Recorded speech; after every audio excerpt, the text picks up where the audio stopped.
Welcome to Healthy Living. I'm Lori Johnson. Thanks for joining us. My guest today is Dr. Josh Axe, who is a very familiar face. People who have been watching Healthy Living and CBN know you as a great friend, and it's wonderful to see you again, Josh. Yeah, well, great to see you, Lori. Thanks so much for having me again. So Josh is a natural doctor, and your website, draxe.com, is the #1 natural medicine website in the world, and you are one of the co-founders of Ancient Nutrition, which these are products I take every day. I love the collagen, keeps me young, and so many other things too. The author of many books, the keto diet, the probiotics. One of my favorites, Eat Dirt. Yeah. But you know, this brand new book that you wrote, Think This, Not That, is your first mental health book. So it's quite a departure for you from so many of the things that we've seen you through. Why a book about what we think? Well, one of the things I realized, and I knew this when I used to run a full-time functional medicine practice working with patients, but food as medicine is powerful. Mindset medicine is even more powerful. One of the greatest things that determines our healing, and whether this is healing hypothyroidism or diabetes or autoimmune disease or chronic pain, is the healing signals that are sent from the brain down the spinal cord, out our nerves to the area that needs healing. And one of the things I discovered in doing research is that if you believe and have certain beliefs about healing an area, it is much more likely to heal. In fact, your brain will start creating new neural pathways. It'll send healing hormones and growth factors and signals that will allow those cells to regenerate in an area. Versus if you don't believe you're going to heal, your body won't do it, and that area will decay and start to die. So literally, and the Bible talks about this, the power of belief. I mean, Jesus says in certain places, your faith or your belief, that will heal you. Oh, yes. And so it's so important that our beliefs are correct. And so what I wanted to do is write a book that was really not about food as healing, but it was about mindset and the exact beliefs we need in order to heal, in order to experience breakthrough, in order to be the best we can be. I'll give you an example of what I saw in practice too, Lori. Oftentimes when I worked with patients, I could tell pretty quickly if they were likely to see results in complete healing or not, based on their beliefs or their attitude. Because I would sit down with patients, and sometimes I would say, well, I would go over what they were eating on a daily basis and some of the things they were doing lifestyle-wise, their medications. And I would look at those and say, okay, let's stop doing these things and let's start doing this. So rather than eat this, I would say eat this, not that, okay? Yeah. And I would get one of two responses. Sometimes people would say, oh, this sounds really hard. I want to keep eating my fried foods and my fast food and my processed food. And then others might say, well, Dr. Axe, this sounds great. You're telling me I can still eat chicken Parmesan. I just need to eat better flours, and I can still have chocolate cake. I just need to use the dark stuff, and I can still have, you know, I can do a smoothie, a strawberry milkshake, essentially. I just need to use these healthy ingredients. And I would say yes. And then I would also let them know, hey, this is where I want you to be 3 months from now. I believe you're going to be healed and God's going to restore your body. Some of them would follow through and be excited about the plan. Some, they just didn't believe in it. And based on that simple mindset and mind frame was so important for people healing. And also, I always like to write books based on the biggest thing that changed my life. You know, one of my first books, and I've talked about this in Eat Dirt and Ancient Remedies, is My Mom Healed from Cancer.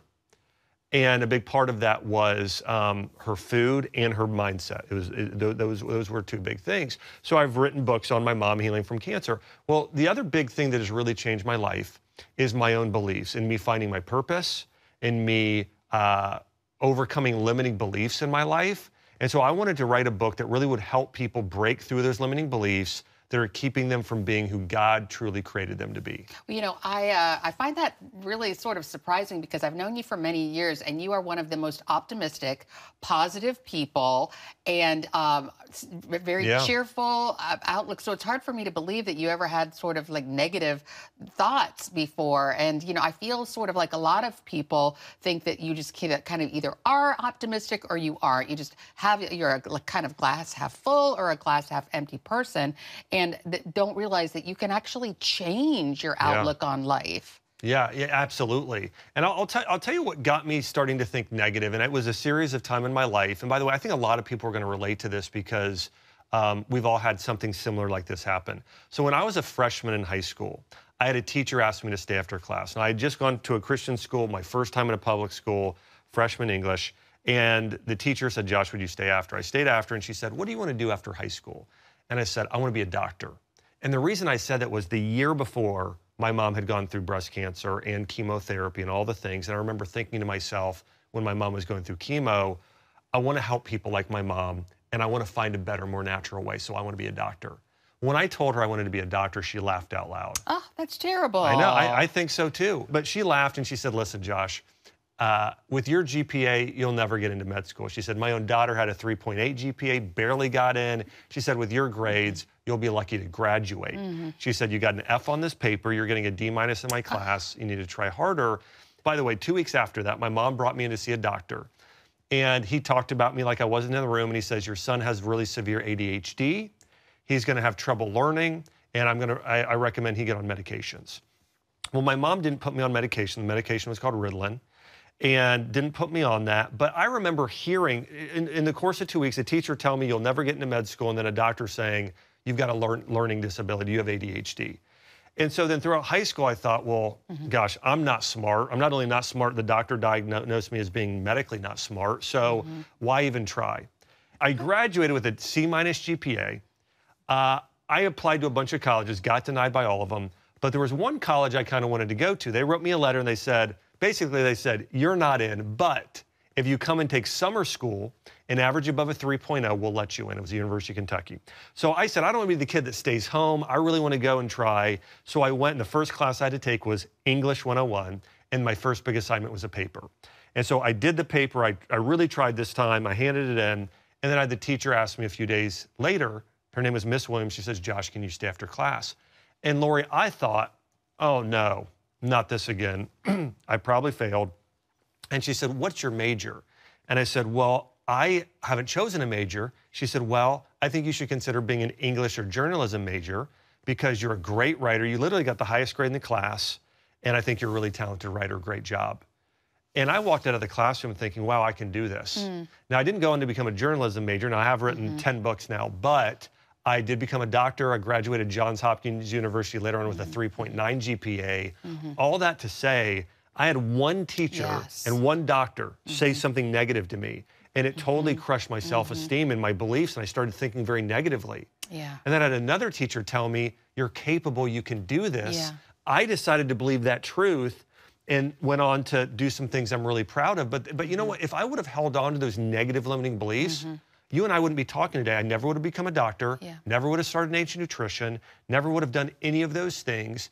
And so I think it's so important that people are aware of what they believe in. And oftentimes it starts in childhood. We have had somebody say something negative to us, and it totally destroys our mindset. And so that's why it's important to take every thought captive and replace it with the Word of God. And so that's why I wrote this book, is I truly believe that people need to heal their minds. And if they can do that, they're going to experience a breakthrough in their health, in their relationships, in their career, and all those areas. Right.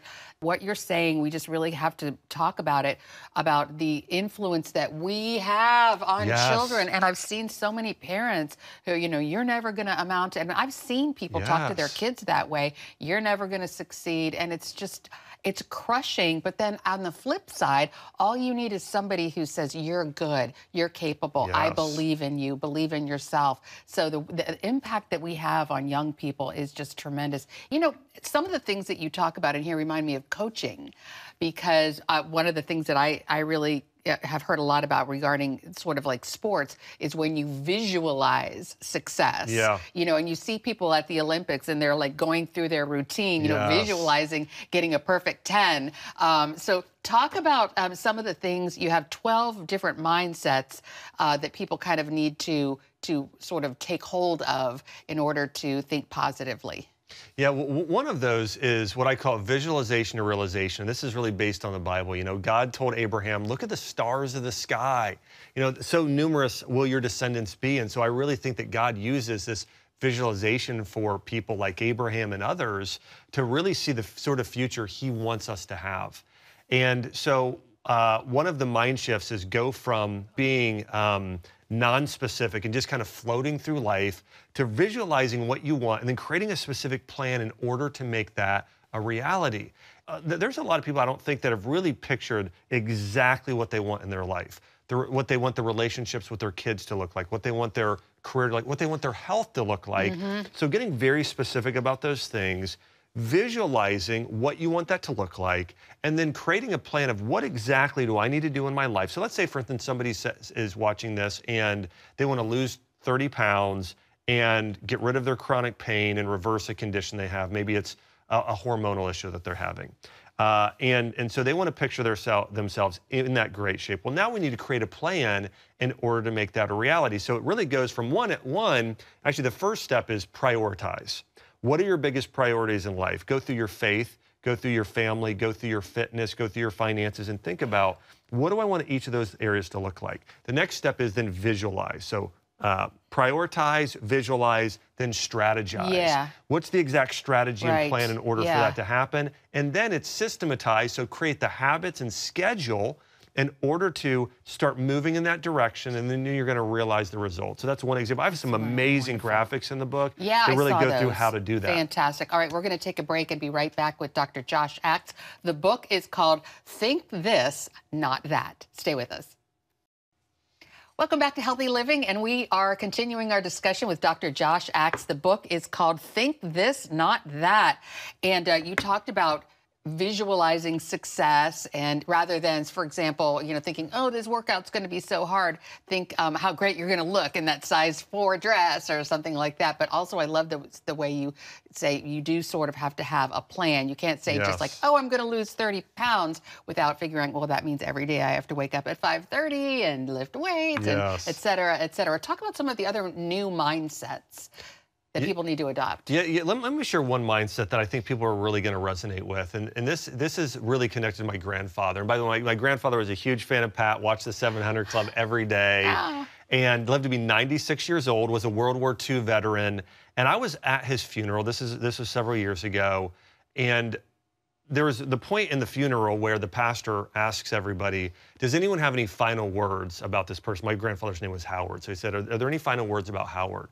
And the man next to me immediately just kind of yells out in tears, Howard was my best friend. And I'm a little embarrassed to say this. My first thought wasn't compassion or empathy. It was, well, I don't think you're my grandfather's best friend, because I knew who my grandfather would probably say his best friend was. But then I realized, you know what?